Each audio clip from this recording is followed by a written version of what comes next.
All right, folks, Dave Chappelle has a new Netflix special. It's called The Closer. Well, not sitting well with a number of LGBT organizations. GLAAD and others, including the National Black Justice Coalition, they are calling for Netflix to remove the special, saying Dave continues to make homophobic and transphobic comments. Last night, he had a screening of his documentary at the Hollywood Bowl. I was in attendance. He made it perfectly clear. He said he's not concerned. He is not going to get canceled. Joining us right now is David Johns. David leads, of course, the organization I was just speaking about. That is the preeminent black LGBT organization. So, David, glad to have you back on the show. So please explain to us, why should, from your perspective, Netflix remove this Dave Chappelle special? First, let me say thank you, Roland, for creating space for us to have this conversation. I want to be clear in that it was the desire of the National Black Justice Coalition for us to do this, to have this conversation. And for me, it made sense to make this invitation to Brother Dave Chappelle to have versions of this conversation, including by demanding that Netflix take down the special, because Netflix has offered up resources to help us deal with many of the things that most of us who love Black people care about, which is white supremacy. So I want to be clear in stating that I celebrate Dave Chappelle's comedic enterprise. I appreciate the ways in which so many people rest in the ability to laugh and celebrate and just take a break from the stress and trauma of being Black in this country. And I continue to be astounded by what feels like a lazy attempt at this craft by someone who has demonstrated the ability to be a genius, and forgetting that there are some of us who are also Black and LGBTQIA+. And so, again, all of this to say that I'm very well aware of Mr. Chappelle's comments about resting in the privilege that allows him to feel no regard for the implications of his comedy. And as someone who leads an organization that cares greatly about the overlooked and neglected needs of Black, queer, trans, and non-binary people, I'd like us all to do a little bit better. So how do you respond to folks who say, look, these are comedians. They talk about everybody. They talk about Black people. They talk about gay people. They talk about trans people. They talk about women. They talk about politicians. Yeah. They talk about everybody. Many comedians say that's what comedians do. You're not going to a keynote speech. You're going to a comedy show. Right. What I would acknowledge is, okay, and the next step is to talk about then what, right? So comedy is an art form. It's a form of entertainment that, when we think about the ways that Dave Chappelle has shown up, provides entree, right? Opportunities for us to think more critically and to engage more responsibly with each other. And so for me in particular, I am very much interested in this because Brother Chappelle and I purport to care about Black people. And in particular, when the comedy could lead to Black people, in particular, Black people who are women, who are trans, queer, non-binary, who do not have the privilege to say, I don't care what people are saying about me because they're millionaires and have deals with Netflix, right? When we're talking about everyday people who don't have those privileges, I remain concerned about the implications of the jokes or the art form. And let's just keep it a buck, right? We're Black people. And a part of this, what I've heard is people say, like, it's jokes. You should just be roasted. And there's two things that are important for me. One is that's about community, right? If I am in a situation where we're playing the dozens, we should be on equal footing. The ability for Dave Chappelle to make jokes about women and Black trans folks, which are a race when we assume that all queer, trans, and non-binary folks are white, diminishes the ability for people to actually engage in a conversation or to punch back or to otherwise respond. And ultimately, what I'm continuing to try and remind people is that I care about Black folks who are ignored and who are erased. It is the Black lesbians who are beaten in Chelsea because of white supremacy and then made to be victims because their accusers highlight the ways in which their Blackness overcomes the discrimination they experience as a result of their sexual identity or gender orientation. I remain concerned about Black trans students who are beaten in schools where people laugh at them and say that it is your fault, that if you had just shown up and been tougher and if you had not been sensitive, then this would not have been a thing. What I am concerned about is how people respond to the jokes, what people do as a result of the jokes. And to make this point particularly clear, there is a defense, a trans panic defense, which is often offered when Black trans women are murdered. I want to be clear that I've offered this in the statement that I released, that NBJC released when this became a thing, which is to say that this matters at a point in time in which Black trans women are murdered at a disproportionate rate. That has happened every year since I've had the pleasure of leading this organization. And what I remain concerned about is that the murder, the violence against Black, queer, trans, and non-binary folks, the violence against Black women more generally is ignored when people say, oh, it's just a joke, you should laugh at it. There are some of us who don't have that privilege. And I would like for all of us to be able to have this conversation while celebrating that Dave Chappelle has the right to say what he wants to say. There are also some of us who should have the right to be critical of what it is that he says. You said something there where you said that you're playing the dozen, you have the ability to actually punch back. But the reality is, comedians are on stage all across the country, all across the world. Whether it's a Netflix special, whether it's the Laugh Factory, whether it's any comedy venue in Chicago and New York and Houston, they're all over the country. So is there a difference when a comedian says something and they're talking about anybody? Don Rickles ripped everybody. Lisa Lampanelli. I've heard people actually put on social media, they said if Bernie Mac was alive today, Bernie Mac would get canceled. Richard Pryor would get canceled. So is that part of this conversation? Are we establishing a separate standard? Are we trying to establish the same standard for comedians as we do politicians? Isn't that different being on the comedic stage? Yeah, I'm not interested in establishing standards. What I'm interested in is all Black people being free. And more specifically, what I want is for Black women, Black, queer, trans, and non-binary folks to not be forced to make the decision to show up and be visible, to have public jobs that require us or invite us to have these conversations, or to be safe. What is missed is that jokes about beating up lesbian women and not liking trans women because they have Adam's apples, or reducing trans people to their genitalia is often a factor in the violence that members of our community experience. And so what I'm interested in is a more meaningful conversation where Black people in particular who purport to care about Black people are more conscious of the ways in which white supremacy is operationalized, and we do a better job to acknowledge intersectionality. I want to be clear, to the extent that I believe that it has been lost heretofore, that I appreciate what I believe is Dave Chappelle saying that that the dragon he is attempting to slay is white supremacy. That is why this matters to me. That is why it was important for NBJC to engage in this discussion. We care about Black people, all of us being free. Now, to the extent that the jokes, one, dismiss or provide cover for or allow people to get away with violence against our community, that's a point in which we have an issue. And again, the invitation is for us to have more meaningful conversations about the ways in which people use jokes, our humor, our comedy to dismiss the things that actually are meaningful and show up as barriers in terms of our ability as Black people to live self-actualized lives, to be free, to other.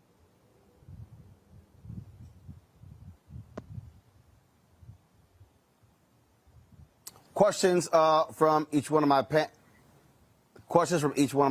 Let me lost David's audio. Y'all let me know when we actually have it back. So questions from each one of the panelists. First off, Tammy, your question for David Johns. Mr. Johns, how do you reconcile, cancel culture being so easy for someone to just get canceled at this point? And something that I say a lot, clemency through ownership, which is literal and figurative. The figurative component meaning say sorry so you could be forgiven.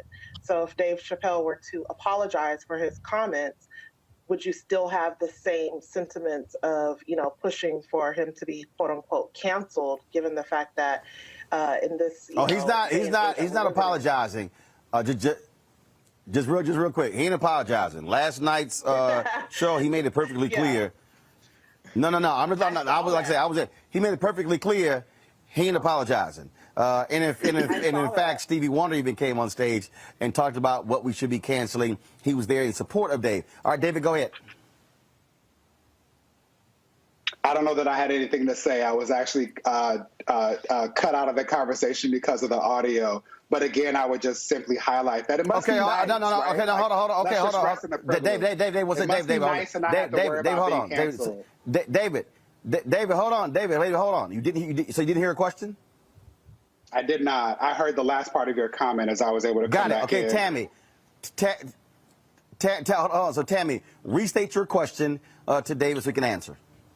Please. Okay, so be clear. Dave Chappelle is not apologizing. He said if this is what canceling is, he loves it, right? So my thing is, how do you reconcile, informing and educating the community, right, about the importance of not, being rude or belittling the LGBTQ community, but also not being so quick to cancel whenever our culture doesn't necessarily fully comprehend and understand the significance and the cultural impact of some of these statements sometimes. And I said that I always say clemency through ownership, which is literal and figurative. Say sorry to be forgiven. Got it. And we know that he's not going to apologize. David? Yeah, I appreciate that, Tammy. Really thoughtful question. I want to acknowledge that this is not easy at all. There's no simple answer. I don't want to suggest that there is. I do want to name that it must be nice to rest in the privilege of being a millionaire who can say whatever you want without regard for how it might impact other people who do not have access to the privilege that you have been afforded to have access to, and just simply do and be and say. And again, what's challenging for me is knowing that the reality is that so many of us, not all of us, I don't purport to speak for all of us, but so many of us do not have that privilege. We are on track to have this year be the deadliest year with regard to the murders of Black trans women. And often, NBJC issues statements, much like the statement we issued around Dave Chappelle, around the murders of Black trans women that doesn't get a modicum of the traction or energy that this has received. And so my hope is that while Mr. Chappelle continues to do whatever he will do because he's privileged enough to do that, that we will continue to have these conversations. And that as a community of people who purport to care about Black people, that we will do better. not only with regard to our language and with regard to how we have conversations with one another, but how we protect and support one another in more meaningful and measurable ways. Michael. All right. How you doing, David? Don't necessarily have so much of a question, but a comment and an observation here. And I've been reading this about Dave Chappelle. I haven't seen the special yet. One of the criticisms that he's getting is defense of comments that the baby made that people are saying were homophobic as well. And we know the baby got canceled and disinvited from different events.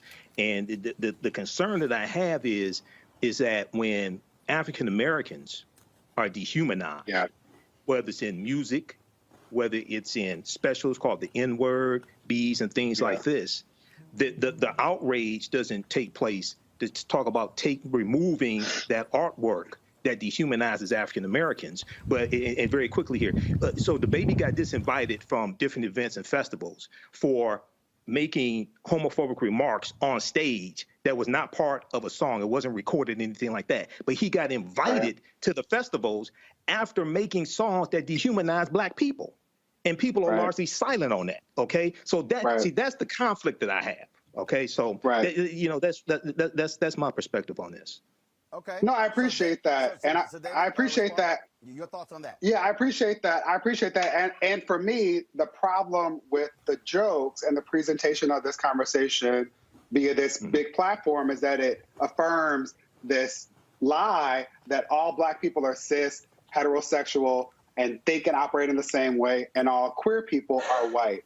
And that is a lie. Right. And so if we step back from that, the thing that I find frustrating is that most people are now engaging in this conversation without regard for the fact that, as Dave Chappelle referenced, the baby shot somebody in Walmart and then rapped about it in a song where he told his child, I would do it again. That is a problem. We talk so much about violence in the Black community. I want to offer a footnote. There are so many people who have been introduced to MBJC for the first time.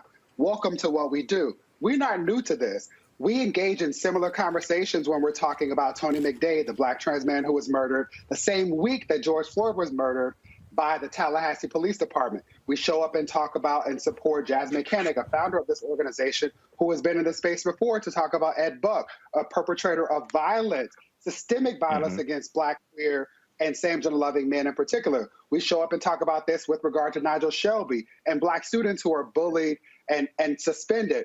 We agree in the space of wanting to ensure that all Black people can be free. For me, it's important to highlight for folks that don't have access to the information, who would never read a book about intersectionality, who don't know anything about Kimberly Crenshaw's groundbreaking essay mapping the intersections, to appreciate that as long as there have been Black people, there have been Black, queer, trans, and non-binary people. We have always been beautifully diverse. The issue with the special, and I encourage you to watch it, which is vexing for me in this space where I'm like, we shouldn't be continuing to talk about this, but it also provides us with opportunities to talk about this, is to simply say this. We agree. We're only having this conversation because Dave Chappelle says in the special, I care about Black people, and my issue is white supremacy. What is missed so often, particularly with regard to Mr. Chappelle's comedy, is that intersectionality is a thing. And there are Black, queer, trans, and non-binary and non-conforming people. And it is us, not white people. It is not white queer people. He talks about LGBTQ people as if they are white and talks about the movement that they are winning. It is them, white folks, who win, not us. When these jokes happen without this critical conversation, it is Black, queer, trans, and non-binary people who are victims of the kind of violence that he jokes about, who get beaten up because their Adam's apple is too large, or because their hands are too big, or because they do not show up in the ways that white people and the things that we all hold to this level of being the things that we should all do. When we are not able to achieve that, we are the victims of it. And that is the thing that I care most about. I also want to be clear that this is not about, to the extent that we can't cancel Dave Chappelle. Roland has made this apparently clear. He's been on Instagram with all of his friends. This is about us as Black folks who purport to care about Black folks doing better. Kelly. First First and foremost, thank you, David, for coming on and speaking about this. I'm a huge fan of yours. I follow you on everything.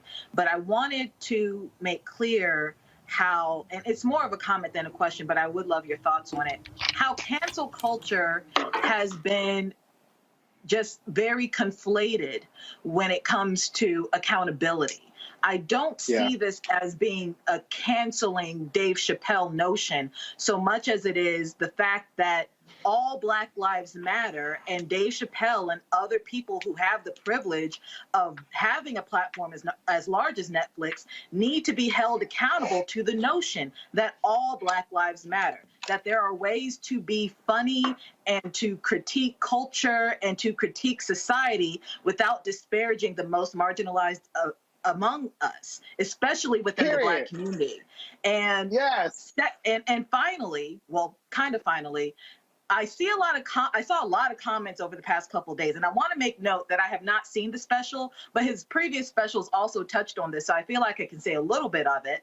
But the fact that people are saying, oh, you're violating his First Amendment rights, et cetera, people forget that the First Amendment was made to protect the most marginalized voices among the American body. So the fact that we are still silencing the most marginalized within the marginalized community that is Black people by saying that, you know, that Dave Chappelle is able to say whatever he wants simply because he's a Black man, that is a disservice to not only Dave Chappelle and the LGBTQ plus community, but it's also a disservice to how the First Amendment is supposed to be exercised. So it's like, why is it that the most marginalized among us have to remain silent when the First Amendment is actually supposed to protect them?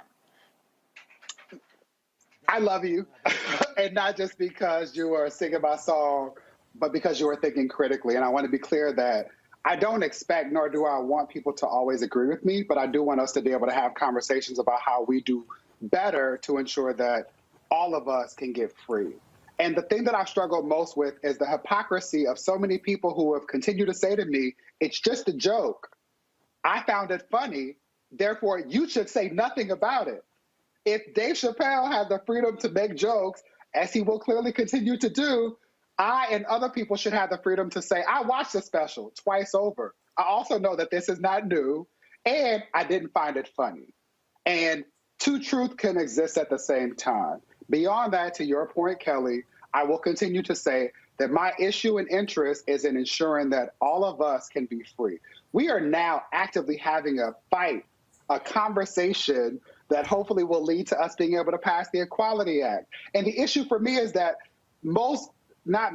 too many Black people consider the Equality Act a gay piece of legislation, something that will benefit white gay people or LGBTQ people generally, because again, the assumption is that all gay people are queer. And the reality is it's a civil rights piece of legislation. It addresses fundamental gaps in legislation that exist around the pieces of legislation that most Black people will name when they talk about the things that they care most about with regard to civil rights, right? This includes things like ensuring that Black women cannot be fired because of the way that they wear their hair, ensuring that all of us cannot be kicked out of a rideshare like an Uber or a Lyft because of the way that we show up in the world. I care about Black people. I really don't care as much about what George Carlin has to say or Rosie O'Donnell.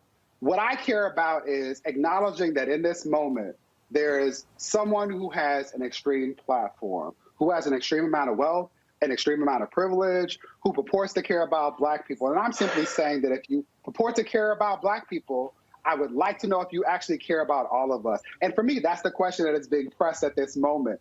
Heretofore, it has been possible for folks to say, I care about Black people, and that be code word for saying, I care about some of us. Those of us who show up in the ways that affirm me and the way that I make sense of the way that I show up in the world. The question now is, do you care about all of us? And here's the thing, we can disagree. You can say to me, I only care about Black cis straight folks. I only care about Black folks from New York. And that's fine. I just need to know where you are because there is so much more work to do to ensure that we can all be free. That's my goal. Thank you. David Johns, National Black Justice Coalition. We surely appreciate it, David. Thanks a bunch. Thank you. Folks, back to our Roland Martin unfiltered video in just one moment.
time to be smart.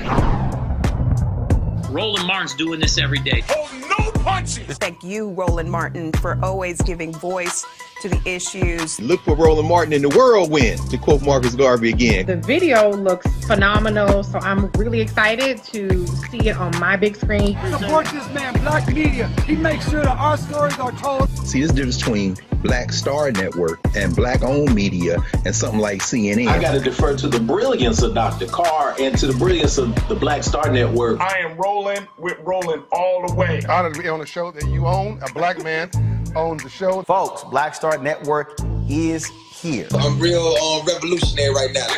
Roland was amazing on that. Stay black. I love y'all. I can't commend you enough about this platform that you've created for us to be able to share who we are, what we're doing in the world, and the impact that we're having. Let's be smart. Bring your eyeballs home. You can't be Black-owned media and be scared. You dig?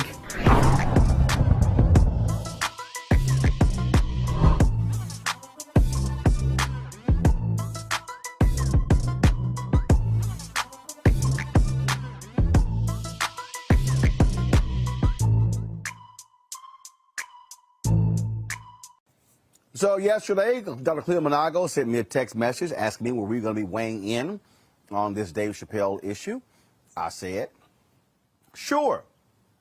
He joins us right now. Cleo, how you doing? I'm doing well, Mr. Martin. How are you? Man, where are you? You in the basement somewhere? I can barely see you. Yeah, can you see? I'm sorry about that. I'm in South America at a hotel because I'm presenting to the faculty of the University of San Buenavista in Cali, and I didn't know I was going to be doing this, so I didn't bring lights and camera with me, so I'm doing the best I can do. All right. Can you see me at all, though? All right, it's all good. Yeah, we can see you. We can see you. Let's get right to it, Cleo. You wanted to weigh in on this issue. You sent me a text, a long text. I said, man, that's too much typing. Say that on TV. You heard the interview there with David. You've seen the stories. Folks saying, drop the special, get rid of the special. Dave Chappelle is wrong. He should not be making these comments. Your take. Okay, well, like you said, my message was long, so because this is a very dimensional issue. I appreciated some of what David said, which I think was provoked by the conversation here, because what he was talking about previously that I first saw was a part of what we're talking about as cancel culture, and for Netflix to cancel David Chappelle's The Closer. And I finally saw it. I mean, when I first heard about this controversy, I hadn't seen it yet. I finally saw it this morning. And my perspective after I saw it was definitely I don't support the show being canceled.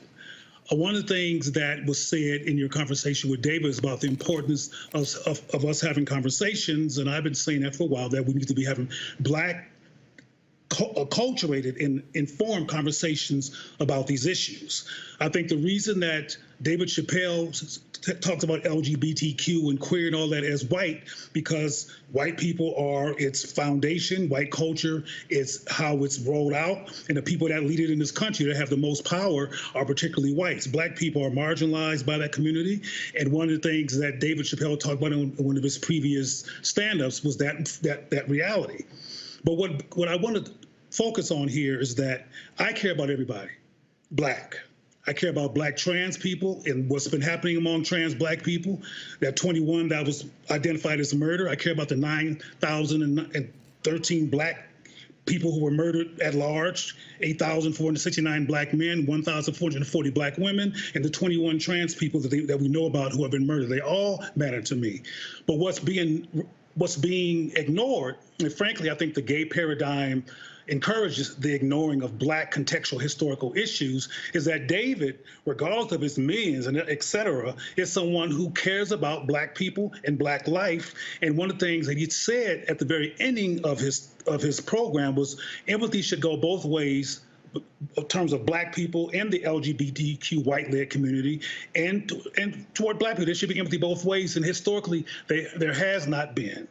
And that community has been known to be marginalizing of Black issues, Black concerns, and it encourages Black people to go along with its agenda and its perspective instead of addressing contextual and cultural issues. And that's what comedian David Chappelle is trying to do.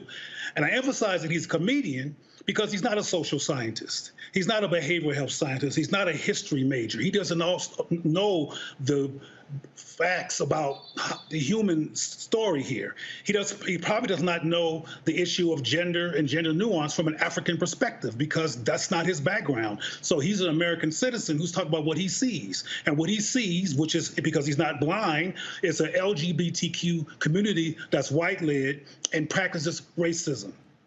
For example, and there's tons of them, in California when Ed Buck did what he did, the white gay community knew about it because it had been reported, and they didn't come up in arms against the murder of Black men at Ed Buck's home.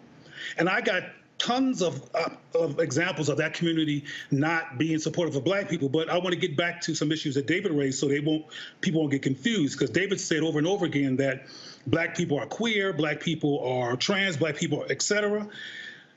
This is a diverse community. I have a relatively large following online as well, and there are lots of trans, same-gender loving, etc. people who support David Chappelle's perspective, who doesn't have the perspective of the National Black Justice Coalition. Some of them look at this through the lens of being Black. And what I mean, again, by that is David Chappelle is an advocate for the defense and empowerment and justice for Black people. And I believe that includes Black men, women, and everybody else.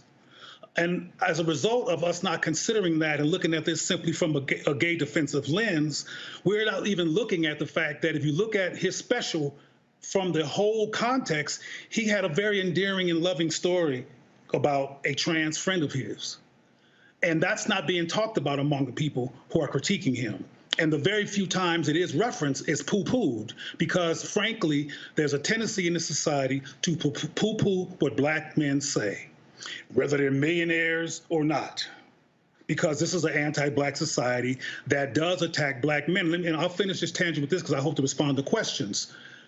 One of the things that clearly concerns David Chappelle is Black manhood.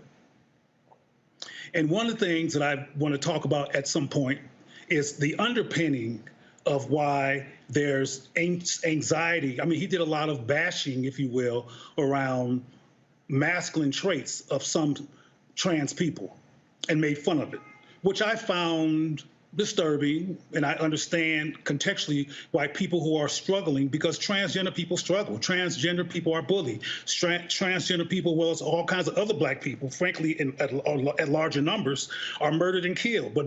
But focusing on this issue, there are situations that lead to the death of trans people, and there's teasing and bullying and a misunderstanding or judgment around being too male, too female. All this stuff is actually occurring. But canceling the likes of David Chappelle cancels the opportunity to have a conversation about some of the things that's really causing Black people, including David Chappelle, anxiety along these lines. We're concerned about the emasculation of Black men. We're concerned about if what all Black men have gone through historically has led to gender confusion. I'm not saying that is my perspective. My perspective is nuanced, and I don't want to get into that now unless it comes out of some questions. But there's some, he's known, David Chappelle is known for being one of the comedians who was given a whole lot of money to put on a dress, and he said no. And instead of engaging meaningfully from a Black perspective why he said no, and what he was worried about, he was simply called femophobic, homophobic, transphobic. And that's what the LGBT community does. Even when Black people take on that paradigm, we don't engage Black anxiety and perspective around these issues to be educated about what's really going on. And if we did talk about the anxiety among Black people regarding the compromise of Black men, the impact of police brutality, the impact of castration, whether it was physical or social, all of these attacks on Black males, and now the particularly Black and male cancel culture. This is causing a rise in black people some anxiety that is not being engaged and unpacked. Instead, folks are calling people homophobic and transphobic and canceling them. And just like with the baby, as I said when I talked about that, instead of getting on the baby's case simply and marginalizing him or re-marginalizing him like this country tends to do to black men, we should have said, why did you say that? What inspired that perspective? What made you feel compelled at a concert that was not about homosexuality or sucking penises in the park? How did that come to mind for you, Jonathan? That's his real name. And the answer to that question, if he could actually bear them, would be very educational about what black people are going through, what black men are going through, what the anxiety is about this emasculation issue among black men, which is at the core of some of David Chappelle's anxieties in comedy. All right, got it. Questions now from panelists. Tammy, first. And folks, I need tight questions, tight answers. Tammy, you're first. Thank you, Roland. And thank you, Roland, for giving us all this platform. I wanted to ask you, how do you reconcile the fact that there have been other people that give underrepresented groups a voice and a platform who may have themselves been under the scrutiny of trying to be canceled, but people are not talking about that and the work that they've done to enhance Black culture, similar to Dave Chappelle? Is your question is why is the cancellation of other people not coming up? Is that your question? Well, the attempts to cancel other people who have actually done good for the Black community, when I don't believe that anybody with a wide platform, with a large following, is intentionally trying to alienate the LGBTQ community. Well, let's put Mr. Chappelle in context. He's a comedian. People like him and Paul Mooney and others are allowed to tell some hard truths because it's going to be a punchline afterwards, and it's in the context of laughter, which is why he gets away with talking about such serious issues on a large platform. He is a comedian. We don't have people like Dr. Tommy Curry and other people who could break these issues down and could actually transform the Black community's behavior and consciousness, including the treatment of Black people who get a large platform. Instead of even canceling them, they're not even allowed in the door. The other people that you're talking about who are being canceled, whenever something affirms Black people, like the Arsenio Hall show did inadvertently, and other situations where Black people are affirmed, they are indeed canceled. And people from the LGBTQ community, et cetera, don't raise that issue, including a lot of Black people who have a profile. They wait till the LGBTQ issue comes up, and white people give them lots of profile and support so they can actually talk about their agenda, which is the LGBTQ agenda, which is pretty much a culture that's a white agenda. But I agree with you if I hear what you're saying, that there's an issue of Black people being canceled, period, and we should be concerned about that. But we should be more than concerned. We're relatively passive in the midst of our disrespect. The reason we're hearing so much about David Chappelle is because the force behind him is huge. It's called the white gay community, and they have a huge machine. So as someone said, I think Roland said earlier, his use of the N-word. We can add the B word. We can add all kinds of words that are insulting and divisive that he says that hurts Black people in particular, like the N-word, that gets no critique. There's nobody trying to cancel over that. Well, that's white supremacy behavior. It needs to be looked at as well. Thank you. Michael, your question. Cleo Monagos, Michael Imhotep. Yeah, that was me earlier talking about the N-word. So this is my critique here, and you can comment on this. With the baby being canceled, disinvited from festivals for talking 2 minutes, homophobic rant, but has songs dehumanizing Black people. He gets invited to the festivals. Dave Chappelle gets attacked for comments about transgender people, things like this, but no critique. No comments about him using the N-word, things like this. Talk about how is it that Black people are the only ones who you can say anything you want to about, whereas anybody else, when you talk about them, you get out of pocket, their consequences and repercussions.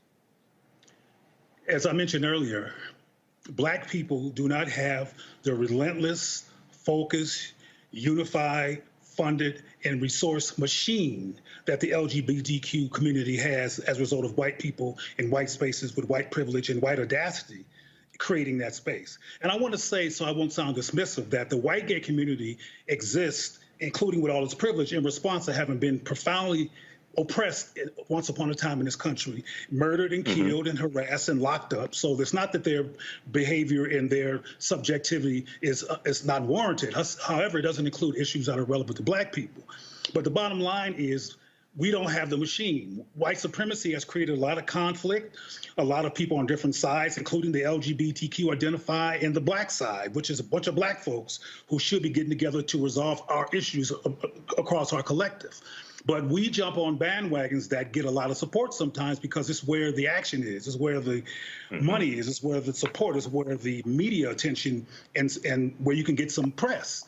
But that's what it is. When Black people unlearn internalized white supremacy and learn to value diverse Black voices and create a machine that actually will take no prisoners regarding what happens to diverse Black people and are consistent and build institutions with that intent, like GLAAD and HRC does for gay people, particularly white people, we will have the same benefits, but we don't have that. We're divided. We have people who are powerful and who are doing great things within our community, but they don't get press. Not unless white people are benefiting from what we do, the press doesn't come. Right. All right. Thanks, Cleo.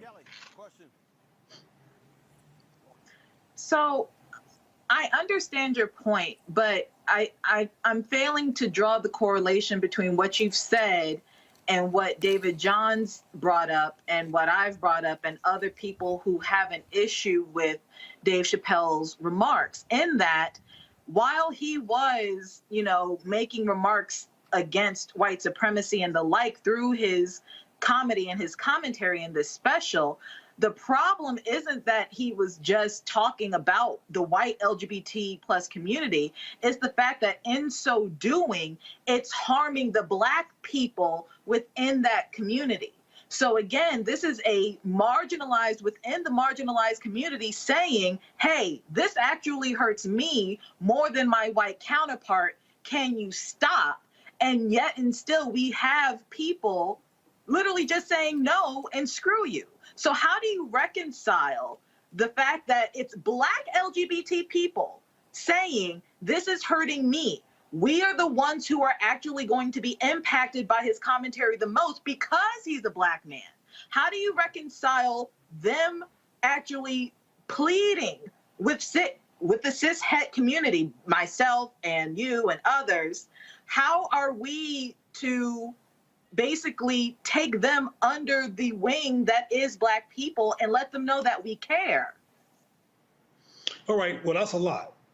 And that's a very important question, though. It's a lot. But let me tell you this, or let me explain this. Let me reiterate that I care about all Black people. And my work, not abstractly, but directly affirms same-gender loving, trans, and bisexual people, along with the rest of the Black family. So we're not in any kind of conflict regarding the importance of affirming people who are same-gender loving, et cetera. But a word that you mentioned is key. You talked about that Black people are being harmed. Now, before I get to how universal the harm is, I want to mention to you that David is a powerful, articulate brother who came on here and raises issues. And David is one person, just like I'm one person. There's not no one perspective on this. There's lots and lots of same-gender loving, including trans people, who are not bothered by Dave Chappelle, who indeed support Dave Chappelle. The white transgender person who committed suicide that he referenced, their family openly supports David Chappelle. So, and there's another well-known comedian named Flame Monroe, who's transgendered, who supports David Chappelle. So I want to make it clear that this is not a monolithic perspective. The National Black Justice Coalition is one organization, and there's other organizations with different perspectives, including the Black Men's Exchange, which doesn't share in terms of absolute precision to perspective of National Black Justice Coalition. What we agree is that same-gender loving people, et cetera, trans, et cetera, should not be harmed. They should be allowed to be free. We agree there. However, the platform and the container in which we get to that point, we disagree with. I want to make sure that I talk about the harm. And I almost got emotional when I said that. In short, in short, the white LGBT community and its paradigm prowess in politics has done harm to Black people. If you do a study of HIV and AIDS, and there's many other examples of how white gays rode out the HIV and AIDS epidemic in terms of care and resources, they marginalized Black people, and by that act helped to create a epidemic that could have been further resolved if we were not put out by the white gay community. I can go on and on and on about the racism in the white gay community in terms of harm being done to Black people. What David Chappelle is talking about as well is harm being done to Black people. One of the powerful things that he says is, would you please stop punching down on my people? That's one of the final comments that Dave Chappelle says, actually after he had contextualized it quite clearly before he even said that throughout his hour and a half special. The harm is being done. And David Chappelle is concerned about that harm. Now, David Chappelle, to my knowledge, is not a same-gender loving or bisexual man. He made some inferences, I should say, during his interesting sexual inferences around glory holes, et cetera, during his stand-up. But he doesn't understand the nuances, the experience of same-gender loving people. What I think we should do, as I suggested with the baby or Jonathan Kirk, is that we should use these high-profile stimulations of the conversation to finally, collectively, as a people, have a rational, Black-informed, Black-acculturated, historically considerate, contextually considered conversation about what's going on with the Black community, what's causing such a spectrum of perspectives, what is causing even the perspective that the baby articulated and that David Chappelle talked about. Instead of doing what white supremacy keeps doing, co-signing the dismissal and cancellation of a Black male voice, particularly one as powerful and as brilliant as David Chappelle has been with the Chappelle Show and other things that he's done, has been particularly powerful for Black people, which is why he had to walk away from the show, because white folks said, no, we got to control this. We got to control you. You're not letting us control you. We'll give you $50 million because y'all like money if you let us control you. And he said, no. That's powerful. So we need to be using him as somebody that we can go to or include in a larger conversation about Black bridge building, about Black people unlearning impulses that are anti-SGL or anti-trans or that are not considerate of gender nuance. We can talk about these issues we can talk about gender nuance from an African perspective and do a whole lot of educating. The reason I'm here in Colombia is I'll be speaking at the University of San Buenaventura in Cali, a predominantly Black city, about the epistemology of ancient African gender nuance versus contemporary gender constructs. Because they're having issues around manhood and masculinity and that anxiety which causes abuse of feminine people, particularly if they're male, that they want to help unpack and resolve. So this gender issue, which is a core underpinning of David's anxiety, we have to have a Black conversation about all these issues and include our diversity in respectful ways so we can resolve the conflict, not cancel people. And we should be able to critique. One thing that David said that I agree with is that we should have the opportunity to critique each other. All right, Dr. Cleo Monago, we certainly appreciate it. Thanks for your perspective. We shall see what happens, but like I said, Dave made it clear last night, he does not care about people saying cancel him. He was real clear. Thanks, Cleo. Thank you for the invitation. Thank you all. Folks, back to our Roland Martin Unfiltered video in just one moment.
time to be smart.